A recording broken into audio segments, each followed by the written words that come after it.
Good Monday morning, everybody. I'm going to do this educational primer. I'm sitting here in McDonald's, and I don't have my stand to hold my phone, so I'm going to struggle here and hold this and try and talk and look at my notes and make it the best that I can.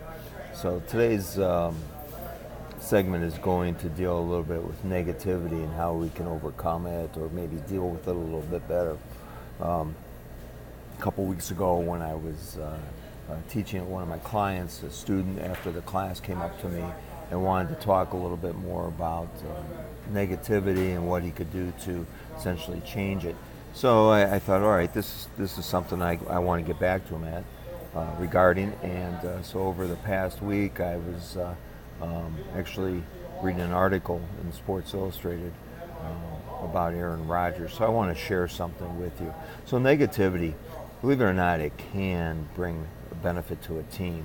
Rather than focusing on feeling sorry for yourself in the current situation, maybe what we need to do is grow from the adversity that it might be creating.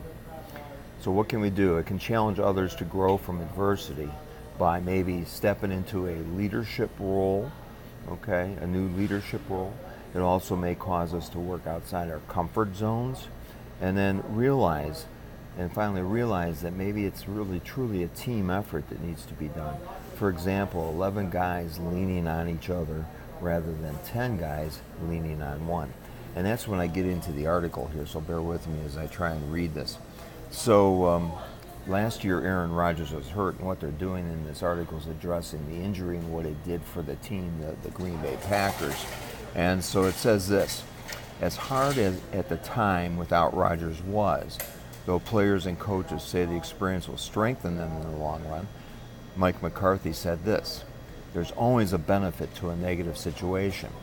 Adversity strikes, there's shock, but it's really what you're going to do as you move forward.